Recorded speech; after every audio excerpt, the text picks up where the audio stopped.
ఒక్కసారి కొమ్మూరి గోల్డ్ కి కాల్ చేయండి. తాకట్లో ఉన్న మీ బంగారాన్ని విడిపించి మార్కెట్ ప్రైస్ కి వాళ్ళు కొనుక్కుని మిగతా డబ్బులు మీకు ఇచ్చేస్తారు. అందరికీ నమస్కారం. వెల్కమ్ టు మనం టీవీ. నేను మీ పవన్ పేస్వాడ. మాతో పాటు ప్రముఖ సామాజిక రాజకీయ విశ్లేషకులు అంకురాభరణాలు ఎంతో మాట్లాడతారు. సార్ నమస్తే. నమస్తే. కొడాలి నానిపైన లుకౌట్ నోటీసులు జారీ చేశారు అనే వార్తల నేపథ్యంలో నిన్న కొడాలి నాని గచ్చిబౌలిలోని సంధ్యా కన్వెన్షన్ లో ఒక ఈవెంట్ కు హాజరవడం ఇప్పుడు చర్చనీయాంశమవుతుంది.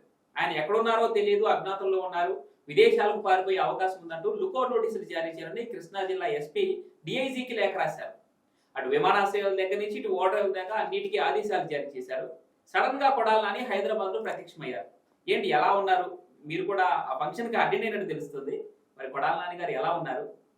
లుకౌట్ నోటీసులు జారీ చేసినా కూడా ఆయన మీడియా ముందుకు ఎందుకు రావట్లేదు? ఎలా చూడాలి? నిన్న నేను కూడా ఆ వేడుకకి వెళ్ళటం కూడా జరిగింది. మేము తిరిగి వచ్చే సమయంలో కొడాలి నాని రావటం కూడా జరిగింది. అతనికి మామూలుగా పెళ్లి కొడుకు తండ్రికి వాళ్ళ నియోజకవర్గం కాబట్టి బాగా దగ్గర కాబట్టి వచ్చాడు అతను. అంటే లుకౌట్ నోటీసుల విషయానికి వచ్చేసరికి అతను ఉండాడా లేడా, కనపడుతున్నాడా లేడా అనే దానికంటే కూడా విదేశాలకు వెళ్లకుండా ఉండాలని. ఎందుకంటే గుండెకి సంబంధించి శస్త్రచికిత్స జరిగింది ముంబైలో, ఇప్పుడిప్పుడే కోరుకుంటున్నాడు. మామూలుగా సహజంగా మీకు తెలియదు ఏం కాదు, అది 3-4 నెలలు కొంచెం విశ్రాంతి తీసుకోవాల్సిన ఆవశ్యకత ఉంటుంది. దానికి ఇంకొంచెం ఇబ్బందులు ఏమైనా ఉన్నాయో అనే ఉద్దేశంతో విదేశాలకు వెళ్ళాలనే భావనలో ఉన్నాడని, అమెరికా వెళ్తున్నాడనే ఉద్దేశంతో ఇప్పుడు కృష్ణా జిల్లా ఎస్పీ గారు ఆయనకి లుకౌట్ నోటీసులు ఇవ్వటం కూడా జరిగింది. అది అంటే విదేశాలకు వెళ్లకుండా విమానాశ్రయాలు కావచ్చు, లేకపోతే ఓడరేవులు కావచ్చు, వాటన్నిటికి కూడా సమాచారం ఇవ్వటం కూడా జరిగింది. అతను కనపట్టలేదు, అతను ఎక్కడ ఉన్నాడనే ఆలోచన అయితే పోలీసులు చెప్పలేదు ఇప్పటి వరకు. ఎందుకంటే అందరికీ తెలుసు కదా ముంబైలో అతను శస్త్రచికిత్స చేసుకున్న విషయం. ముందు జాగ్రత్త చర్యగా అంటే దీన్ని బట్టి అర్థమవుతుందంటే వీలైనంత తొందరలో అతనికి కూడా నోటీసులు జారీ అవుతాయి, అతను కూడా అదుపులో తీసుకుంటారనే ఆలోచన అయితే అర్థమవుతోంది. అందుట్లో ఎలాంటి సందేహంగా అయితే లేదు. ఇక్కడ చర్చనీయాంశం ఏంటంటే ఇప్పుడు దాకా మామూలుగా అతను ఎక్కడ ఉన్నాడో తెలియదు, అందువల్ల లుకౌట్ నోటీసులు ఇచ్చారు. మరి ఇప్పుడు అతను బహిరంగంగా బయట కనపడుతున్నాడు కదా, దీని గురించి ఏంటి అని చెప్పని అనుకుంటున్నారు. చర్చ నడుస్తూ ఉంది. అంటే ఒక రకంగా పోలీసు వారి మీద ఒత్తిడి పెరిగినట్టేగా. ఎందుకు అరెస్ట్ చేయట్లేదు అని. అవును. ఎందుకంటే వల్లభనేని వంశీని ఇక్కడ మై హోమ్ భూజలో హైదరాబాద్ ఉంటే తరలించుకొని తీసుకెళ్లారు విజయవాడ. అట్లాంటిది మరి ఇప్పుడు కొడాలి నాని కూడా హైదరాబాద్ లో ప్రత్యక్షమయ్యాడు. ఆయన పైన కూడా అరెస్టు వారెంట్ జారీ చేసే అవకాశం అయితే ఉంది. ఎందుకు తీసుకోవట్లేదు అంటే ఇక్కడ గమనించుకోవాల్సింది ఏంటంటే తెలుగుదేశం ప్రభుత్వానికి, చంద్రబాబు నాయుడు గారికి, జగన్మోహన్ రెడ్డికి ఉన్న వ్యత్యాసం మనం పదే పదే చెప్పాల్సిన అవసరం లేదు. కక్ష సాధింపు చర్యలో భాగంగా జగన్మోహన్ రెడ్డి వ్యవహరించాడు. చట్టం తన పని తాను చేసుకుపోతుందన్న విధంగా తెలుగుదేశం ప్రభుత్వం ముందుకెళ్తుంది. చంద్రబాబు నాయుడు గారు అదే పందాలో ఉంటారు. ఇప్పుడు అతను శస్త్రచికిత్స చేయించుకొని ఉన్నాడు, అది గుండెకి సంబంధించి ఇబ్బందుల్లో ఉన్నాడు. వాళ్ళు చేసినట్టు వీళ్ళు చేస్తారని మనం భావించకూడదు. మామూలుగా కనుక అంటే ఇప్పుడు విదేశాలకు వెళ్లకుండా ఉండటం కోసం మాత్రమే అడ్డుకట్ట వేశారు తప్ప అతన్ని రాజకీయ కక్షలో భాగంగా, వ్యక్తిగత కక్షలో భాగంగా అదుపులో తీసుకోవాలని కోరుకోవట్లేదు. అతని మీద అభియోగాలు ఉన్నాయి, అవి విచారణ జరుగుతూ ఉన్నాయి, అతనికి వెలుసుబాటు ఉంది ఇప్పటి వరకు. రెండోది ఇది కూడా కారణమైంది కాబట్టి ఈ సమయంలో ప్రభుత్వం ఇబ్బంది పడకూడదు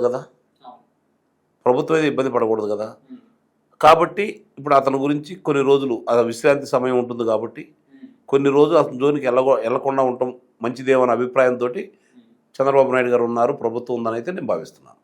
ఇక్కడ కొడాలి నాని గురించి కూడా మరొక విషయం, ఆయన అసలు అంటే ఆరోగ్యపరంగా ఎలాంటి హెల్త్ బులెటిన్ కానీ పబ్లిక్ కి రిలీజ్ చేసింది లేదు. ఆయన ఒక మాస్ లీడర్, ఆయనకి ఎంతమంది అభిమానులు ఉంటారో తెలుసు. మరొకటి జగన్మోహన్ రెడ్డి ఆయన వెళ్ళి పరామర్శించకపోవడం ఒకటి. ఇన్ కేసు మీరు చెప్పినట్టు ఒక 3-4 నెలలు కొంచెం రెస్ట్ లో ఉండాల్సి వస్తే ఈవెంట్లకి అంటే గుండె ఆపరేషన్ చేసుకున్న వ్యక్తి ఈవెంట్లకు హాజరయ్యేంత అవకాశం అయితే ఉండదు. అదే కొంచెం విచిత్రంగా ఉంది. దాని మీద కొంచెం చర్చ కూడా నడుస్తూ ఉంది. అంత పెద్ద ఆపరేషన్ అయితే జగన్మోహన్ రెడ్డి వాళ్ళ పార్టీ పెద్ద నేత ఆయన ఖచ్చితంగా కొడాలని, అంటే ఆయనకు ఒక బలం అని చెప్పుకోవచ్చు. ఎందుకు పరామర్శించలేదని కూడా నడుస్తూ ఉంది. అవును, అదే కొంచెం విచిత్రంగా ఉంది నిజంగానే. మరి అది జరిగిన తర్వాత సహజంగానే రారు బయటికి, ముఖ్యమైన వ్యక్తి కాబట్టి వచ్చాడనేది ఒకటి భావించాల్సి వస్తుంది. మరి ఆ విషయాలన్నీ కూడా నిజంగా హెల్త్ బులెటిన్ బయటికి రాలేదు, దాని గురించి సంబంధించినంత తెలిసింది కాబట్టి ఒకటి అనారోగ్యంగా ఉండి ఇక్కడ నుంచి అక్కడికి వెళ్ళిన మాట వాస్తవమే, గుండె శస్త్రచికిత్స జరిగిన మాట వాస్తవమే. ఇంతకుముందులా లేదు కాబట్టి పరిస్థితి 1-2 వారాల్లో కొన్ని వాటికి మామూలుగా వెలుసుబాటు ఉంటుందేమో. సరే, ఎట్టకేలకు కొడాలి నాని మీడియాకి చిక్కారు, బయటకు వచ్చారు, అజ్ఞాత వీడి బయటకు వచ్చారు.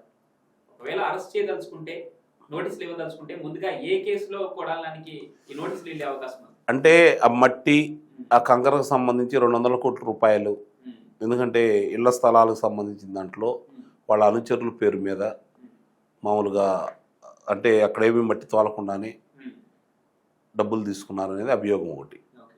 ఆ తర్వాత రావి వెంకటేశ్వర గారి కార్యాలయం మీదకి వెళ్ళటం అనేది ఒకటి. చాలా ఉన్నాయి, ఒకటనే అభియోగాలు కాదు, చాలా అభియోగాలు ఉన్నాయి. నిజంగా కనుక అసలు శస్త్రచికిత్స జరిగితే ప్రభుత్వం మాత్రం తొందరపడి అదుపులో తీసుకుంటారని అయితే నేనైతే భావించలేదు. అది చంద్రబాబు గారి నైజం కూడా కాదు. మొత్తానికి కొడాలి నాని నిన్న హైదరాబాద్ లో ఒక ఈవెంట్ కి హాజరవడం జరిగింది. అజ్ఞాతం వీడి ఆయన మీడియాకు చిక్కడం కూడా జరిగింది.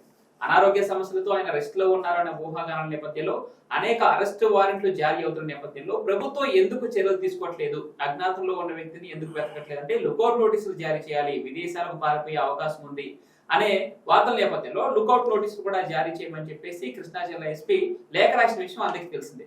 మరి ఇప్పుడు పూర్తిగా మీడియాకు చిక్కారు కాబట్టి, బయటకు వచ్చారని తెలిసింది కాబట్టి ఇప్పటికైనా పోలీసులు స్పందిస్తారా, లేదంటే ప్రభుత్వం ఆచితూచి అడుగులు వేస్తుందా కొడాలి అనే విషయంలో అనేది మాత్రం వేచి చూడాలి ఏం జరగబోతుందో.